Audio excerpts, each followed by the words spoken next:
Hello and welcome to Mann's Model Moments and another Tuesday talk, which is from my conservatory in the evening of Tuesday. A very pleasant day. Spring seems to have finally pushed through now that we've got officially British summertime. It does seem to have woken up to the fact that it should be getting warmer.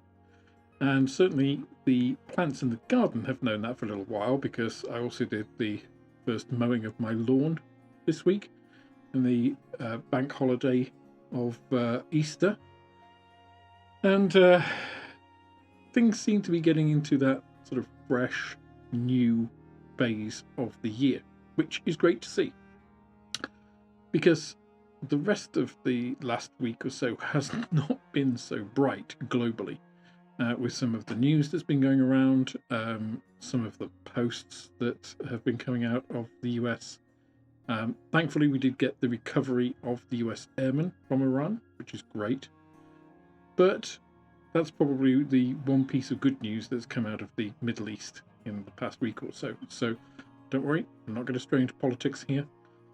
But it hasn't been a very cheery time for any of us, and that was especially true when I went to fill up at the pump, and petrol had gone up 6p a litre in 2 days from when I was looking at the price and thinking, I should really fill up before that gets too high. And in fact, Maria and I actually went emergency shopping yesterday, and that is not that we didn't have any food in the house, but really that global food prices are going to increase rapidly in the next few weeks.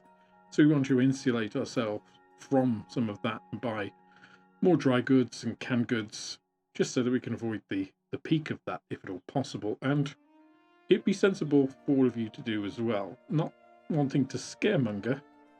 And one of the things I do want to talk about today are rumours and repetition, because a few weeks ago I mentioned about my clay washes and aqueous washes that are going to be coming out. Those got a little bit delayed. I'll come back to that in a minute. But that was really inspired by me learning, so I thought, that Florey's clay washes were going to no longer be manufactured. Now, I don't know at this moment whether that is or isn't the case, but a few people did reach out on the comments of the video to saying that wasn't the case and that they were still available in shops and stuff, which I was very well aware of.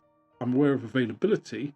What I'd heard is that the clay washes weren't going to be manufactured anymore. Now, to my shame, I didn't check that with Phil Florey before I actually mentioned it on the video. Now, that was because the point I was making on the video was that I'm going to be doing my own clay washes and aqueous washes, and I kind of got wrapped up in the excitement of that, and so I didn't verify the source. So I don't know whether Phil is actually still producing the clay washes. I know they are still available for sale, but I did actually reach out to Phil and apologize for, if I've accidentally spread a rumor that isn't true. As I say, I went on believing what I'd heard. I took it at face value.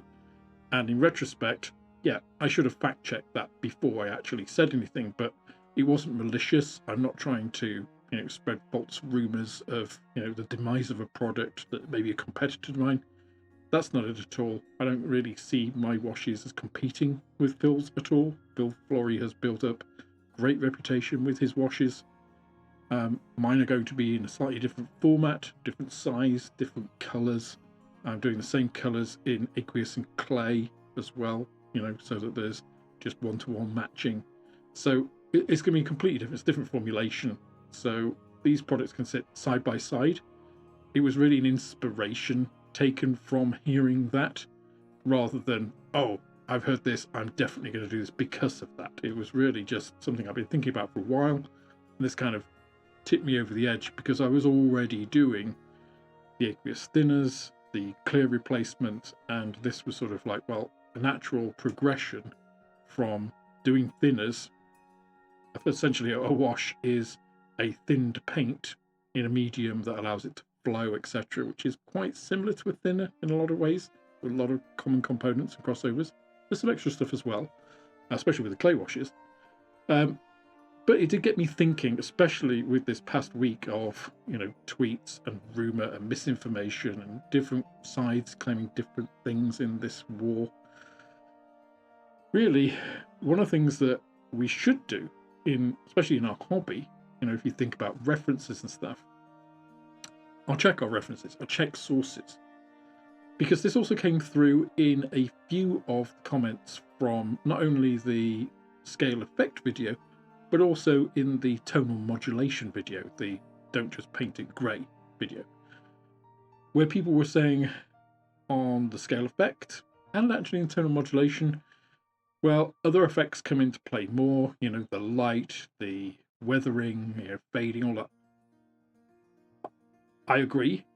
That wasn't the point of either of those videos. It was really to talk about scale effect, the physics of that, how that affects the perception, and not a mandatory thing. Neither of these things are mandatory. In neither of the videos did I say, you must do this. In fact, I explicitly say how much or whether you apply either effect is very much up to you. It's your model. You do what you want. The informational videos that I talk about, the science base, is trying to explain the effects so you understand the origin of where these things come from. If you then choose to go ahead and do that or not, very much up to you. But the physics is the physics, right? I had a lot of people denying the physics in the first video, which is just, it does beg a belief. But then over the past week, we've seen things much worse which beg a belief. So it doesn't surprise me in a lot of ways that people refute science. But as far as the modelling goes, it does bring up several points about veracity of information. So if you think about the amount of research that model companies do, that paint companies do, and they still get things wrong, it really does show that individually you really have a responsibility to yourself on how well you want to do things. Now, this is, again, not to say that you must do this. If you want to pick up an Airfix Spitfire starter set and you want to paint it as it was out of the starter box set, just with those paints, that's fine. If you enjoy it, it's great. If you want to get some different colours and paint it in those, also great. If you want to paint it as a Mark 14 instead of a Mark 9, or you want to paint it in early war colours, a Mark 1 colours, if you want to do that, that's completely up to you. But the other side of that is, if you are trying to model a specific subject, if you're trying to become as historically accurate as possible, if you are trying to look at an individual aircraft and its history and stuff, then individually you can actually be more accurate than an entire company. So I've had comments in the past saying, oh wow, you think you know better than, and then ... insert whatever you want there. And in a lot of cases, yes, I do, because a company doesn't have the time and resources to research everything in the minute detail that an individual modeler can for a specific subject. They are businesses, they are companies. Companies exist to make money. Now, accuracy is part of making money in a model company, and some companies, Qatari, DBMK, two that spring to mind immediately, pride themselves on making the most accurate models possible for given subjects. Now, if you look at Qatari's output and look at DBMK's output, which isn't yet one, next week comes their first release, it's low, right? It's very low compared to the likes of Airfix or Revell or Taleri or Tamiya or whoever. And that's because the amount of time that they have devoted to each individual project is much less, and it's much more concentrated on design, on production, on QC, on all of those things. So I think you'd be surprised about how much time sometimes is or isn't spent on some of that research. Now, some of it obviously is incredibly intense and very thorough. Just think about the couple of years of research that went into the seeking, for instance, or the LiDAR scanning, the accuracy checking, all of that. But then remember, if you are going to look at, say, 4 aircraft, different deployments, slightly different time periods, then are you going to individually research each of those, or are you going to have a couple of references for each of those on top of the research that you've done for the main piece? Whereas a modeler can devote literally weeks to getting every single little piece of research on a single individual subject. So sometimes an individual modeler, with the resources of books and the internet and museums and things, can get better references than a company. So veracity of information is one of those things in modeling that's important to every modeler to a greater or lesser degree, as is a lot of things, as is finish, as is paint accuracy, as is weathering. All these things are individual. But it did strike me that there have been several things of late which made me think about, actually, sometimes these rumors come up about things, and sometimes we just take them at face value, and sometimes that's fine. Other times it gives us egg on our face, and we end up doing something that somebody then points out is, completely incorrect, or, wasn't time period accurate or whatever. And that's a whole different discussion about whether those people should or not. But when you realize that you've made a mistake like that yourself, it's like, all you can really do is be like, yeah, I didn't realize that. Or if you did realize it and you did it deliberately, it's just like, yeah, I know, I did this anyway. It's just like, because whatever, because this was just a mojo build, or because I don't care, or whatever that reason is. But in terms of the, going back to the original part of this, the clay washes and the aqueous washes that I'm producing, those will actually be coming out next week. So bizarrely, the piece which has actually helped me up is sourcing the bottles. Believe it or not, it's actually to get the bottles that I wanted, the 30ml size bottles with dropper heads. It's actually more difficult than I expected, because you can get dropper bottles in all sorts of different materials, in all sorts of different sizes. And 30ml is pretty common, but 30ml, in the way I wanted, actually isn't that common. So I did manage to source them. Took longer than I wanted it to, but I had to wait till the physical bottle got here so I could measure its circumference and height to verify that before I could order the labels. So now just waiting for the labels. I've made the stocks, so we have all of the actual washes in bulk. I just need those bottles to actually come with the labels, and then those can all get put up. I can put them on as active on the website, ship out samples to those YouTube channel members that have requested them, and we'll go from there. But I just wanted to clarify that I had heard Phil Flory was stopping production of the clay washes, only the clay washes, not the thick washes. Again, I don't know whether that is true or not. I know there are still washes available for purchase, whether that is a short-term thing or is permanent, and this is just one of those rumors that flow out of nowhere, and I don't know where it came from.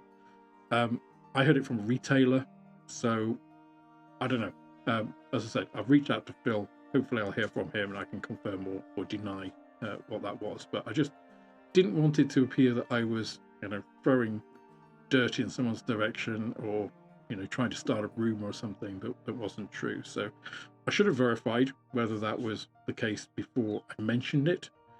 It doesn't change. I wouldn't have not made my washes if it's going to be the case that the Phil Flory clay washes are still going to be around. That's absolutely fine. So mine are different. They're different sizes. They're going to be different colours anyway. So you can use both washes. There's no problem there. But yeah, I wanted to kind of head it off at the pass, because with a couple of those comments coming through, I was just like, oh shit, I didn't check that, and I really should have done. So mea culpa, apologies Phil, but my products will be available from next week, so they'll be live on the website. We'll see what sort of demand there is, if any, for them. I'm excited for people to try them and see. I've tried them. I've tested them quite extensively. They work. I like them. You know, they're quite matte, which is one thing that, for instance, things like Games Workshop shades are often quite glossy, which I don't particularly enjoy in those. But we'll see. You know, hopefully you guys will like them. Hopefully I can carry on producing them. You know, that there will be a demand for them in the future, and they'll be successful.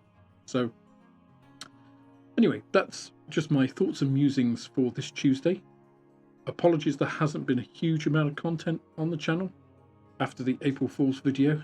Apologies for those who got caught by it, but and thank you to everybody complimenting my deadpan delivery. I've been perfecting that over years, so I'm glad people enjoyed it. I'm glad people saw the joke, and there are a couple of people who didn't, but again, vast minority. There's always a couple of people. But yeah, apologies that there hasn't been a huge amount of content of late. It's because I've been busy working on the washes, working on the aqueous thinner, working on the clear replacement. A lot going on behind the scenes. Still working on bits for video as well. Still have to get the Beyond the Box episode out with Gary. Apologies to Gary as well. I haven't managed to devote time for editing that. So I'm on catch-up mode with a lot of stuff. And it looks like most of that should be through in the next week or so. So hopefully next Tuesday talk a little bit less chaotic. So anyway, I hope you have a very pleasant week. Hopefully I will see you on Midweek Model Meet tomorrow evening. And with that, thanks for watching, and I'll see you on the next one. Bye now.